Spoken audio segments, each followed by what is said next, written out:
और प्रवीण और वासु हमारे दो सहयोगी इस पूरी खबर पर ज़्यादा अपडेट के लिए हमारे साथ जुड़ गए, उनसे बात करेंगे। वासु, सबसे पहले आपके पास आते हैं। आज मुख्यमंत्री जाने वाले हैं ग्राउंड जीरो पर हालात का जायजा लेने, क्या कुछ शेड्यूल पता चल पाया अब तक?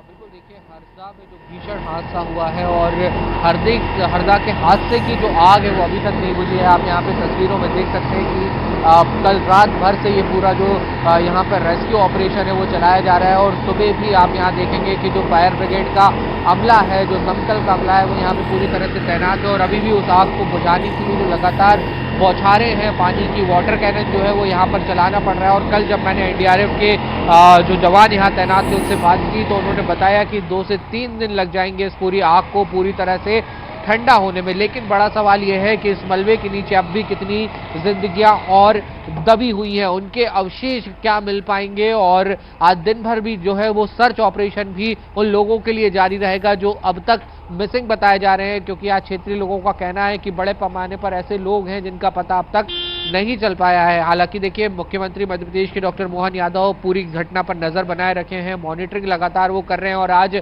दोपहर करीब 2:30 बजे वो हरदा भी पहुंचेंगे और यहाँ पर मौके पर पहुंचकर पूरी जो रेस्क्यू ऑपरेशन चल रहा है उसका वो निरीक्षण भी करेंगे और इसके साथ ही जो अस्पताल में पीड़ित भर्ती हैं, जो इस हादसे से घायल हुए थे, उन लोगों से जाके मिलेंगे।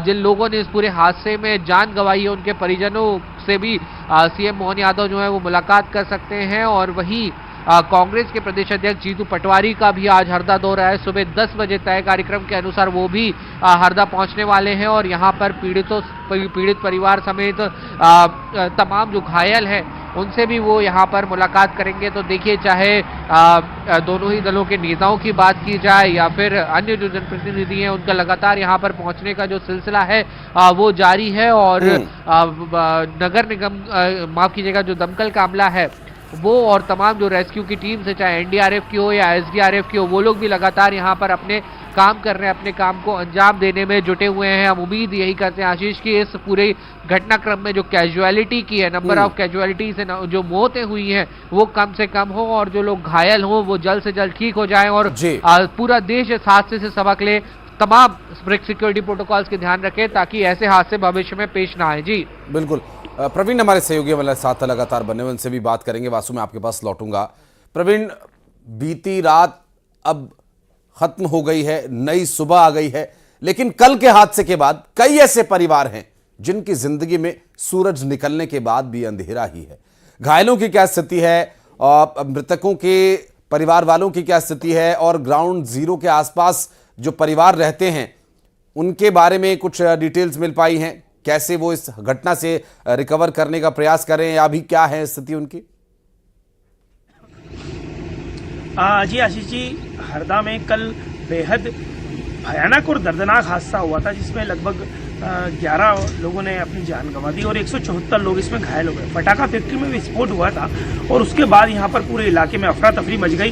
विस्फोट इतना भयानक था कि कई किलोमीटर दूर तक उसकी आवाजें सुनाई दी। उसके बाद यहाँ पर रेस्क्यू शुरू हुआ, दमकलें बुलाई गई और लगभग 300 दमकल का पानी यहाँ पर आग बुझाने में लगा है और अभी भी यहाँ पर आग बुझाने का काम जारी है। चूंकि इसमें बारूद बड़ी मात्रा में था और इसके कारण जो है अभी भी यहाँ पर जो है चिंगारियां मलबे से आ रही है, इसके कारण यहाँ पर आग बुझाने का काम अभी भी जारी है। यहाँ पर अगर हम बात करें सर, अगर हम यहाँ की बात करें, हाई रिस्क वाला मामला है, लाइव चल रहा है सर, लाइव चल रहा है ना, तो ठीक है। अगर हम यहाँ की बात करें तो यहाँ पर एनडीआरएफ, एसडीआरएफ, होमगार्ड और पुलिस के जवान रात भर यहाँ पर रेस्क्यू ऑपरेशन करते हैं। लगभग 12 से ज्यादा पोकलैंड और जेसीबी मशीनों से यहाँ पर मलबे को हटाया गया।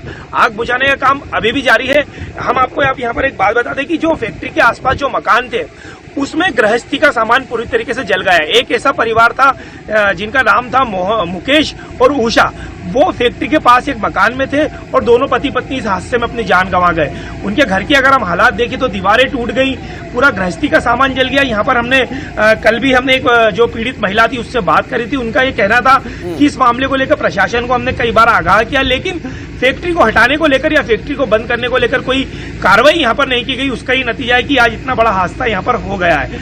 और यहाँ पर जो पीड़ित परिवार हैं, अगर उनकी दास्तां की अगर हम बात करें तो कैसे कई ऐसे लोग हैं जो अपने परिजनों को यहाँ पर खो रहे हैं। कल भी अपने जिला अस्पताल में ऐसे कई प्रभावित लोगों से बात करी कि किसी की मां नहीं मिल रही तो किसी का भाई नहीं मिल रहा। उन लोगों का जो दर्द है वो उनके चेहरे पे और उनकी आंखों में साफ देखा जा रहा है।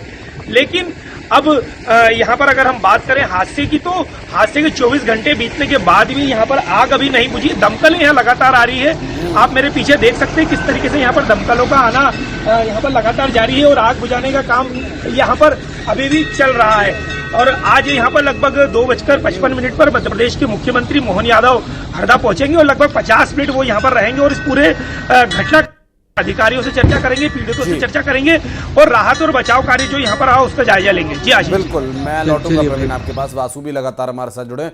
इंदौर से मिथिलेश भी हमारे सहयोगी जुड़ गए और उनसे भी बात करेंगे और हमारी सहयोगी रीनू भी ज्वाइन कर रही हैं। और अभी आगे की स्थिति रीनू, जो अभी तक की हालात की बात करें तो ये हालात काबू में करना बहुत मुश्किल था, लेकिन अब आग चूंकि धीरे धीरे शांत हो रही है, लेकिन कूलिंग में भी 2 से 3 दिन का समय लगेगा। इंदौर से भी काफी मदद भेजी गई थी इस हादसे पर काबू पाने के लिए। इंदौर चलते हैं अपडेट के लिए मिथिलेश के पास। जी मिथिलेश, जो सुबह आज हुई है, लेकिन कई परिवारों की तो अभी रात ही चल रही है, जिनके परिजन अब उनके पास नहीं हैं, जिन लोगों ने अपनी जान गंवाई, उनके परिवार वालों के लिए, घायलों के लिए ये मानो रात बहुत लंबी हो गई। हाँ से बिल्कुल सही कहा आपने कि ये रात बहुत लंबी हो गई और कल जो कुछ हुआ हर किसी ने देखा। और सबसे बड़ी बात है कि अभी भी ऐसे कई परिवार के लोग हैं जिनके अपने उन्हें नहीं मिल रहे हैं, मिसिंग है। उनके पास कोई जानकारी नहीं है कि वो आखिर कहाँ है, किस हालात में, किस स्थिति में, उनसे उनका संपर्क नहीं हो पा रहा है। लेकिन अगर देखिए इंदौर की बात की जाए तो हरदा जो कल हरदा में जो कुछ हुआ उसके बाद इंदौर में ताबड़तोड़ कार्रवाई देखने को मिली। 2017 में रानीपुरा में, यहाँ एक प्राचीन पुराना बाजार है रानीपुरा, 2017 में कार्रवाई की गई थी, कई लोगों की जान चली गई थी। उस वक्त 6 से ज्यादा लोगों की मौत हुई थी। कल फिर से उसी दुकानों पर जब जाके कार्रवाई की गई तो पता चला कि अंदर गोडाउन में बारूद भरा हुआ है। तो कल ताबड़तोड़ कार्रवाई की गई, 5 से ज्यादा दुकानों, फैक्ट्रियों को सील कर दिया गया। लेकिन ये वही दुकानें हैं जहां पर ये एक बड़ा हादसा 2017 में हुआ था। उसके बाद बावजूद धड़ल्ले से वहां से पटाखे बिक रहे थे और बारूद का ढेर जमा था। कभी भी एक बड़ा हादसा वहां पे हो सकता था और जिस दिन अगर बड़ा हादसा वहां पे होता तो कई लोगों की जान चली जाएगी, क्योंकि वो पुराने प्राचीन बाजारों के में ही उसने एक अपना गोडाउन बना रखा था। कल बड़ी कार्रवाई देखने को मिली इंदौर में और लगातार इंदौर में अब कार्रवाई जारी रहेगी। इंदौर कलेक्टर आशीष सिंह ने इसके लिए निर्देश दे दिए हैं। हरदा के लिए यहां से जो बर्न के स्पेशलिस्ट डॉक्टर हैं उनकी पूरी एक टीम को रवाना किया गया था। 15 सरकारी एम्बुलेंस और 10 प्राइवेट एम्बुलेंस को भेजा गया था। हाईटेक एम्बुलेंस को भेजा गया था कि तत्काल वहां पर लोगों की मदद की जा सके, लोगों का बेहतर उपचार हो सके। अभी तक 7 मरीज जो हैं, 7 मरीज इंदौर के एमवाय अस्पताल पहुंच चुके हैं।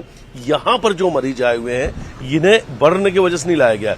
ये जो फैक्ट्री था उससे काफी दूर इनका घर था, लेकिन जो विस्फोट हुआ, विस्फोट के बाद जो पत्थर छर्रे की तरह आके इनके शरीर को लगे, किसी को सिर में चोट है, किसी को कमर में चोट है, किसी को पैर हाथ में गंभीर चोट लगी है। तो इस वक्त 7 मरीज आ चुके हैं जिनका इंदौर के एमवाय अस्पताल में उपचार चल रहा है। एक महिला की स्थिति नाजुक बनी हुई है जिसे हेड में इंजरी है और तैयारी की जा रही है कि हो सकता है उसे किसी बड़े अस्पताल में शिफ्ट करके हेड इंजरी का जो ऑपरेशन है वो बम से हमला किया जाता है, उसी तरह का यह धमाका था। जो प्रत्यक्षदर्शी या चोटिल लोग हैं उनकी बातचीत में या उनकी तरफ से जो अब तक थोड़ी बहुत प्रतिक्रिया दी गई उससे ये साफ हो गया और बहुत ही दर्दनाक के मंजर था।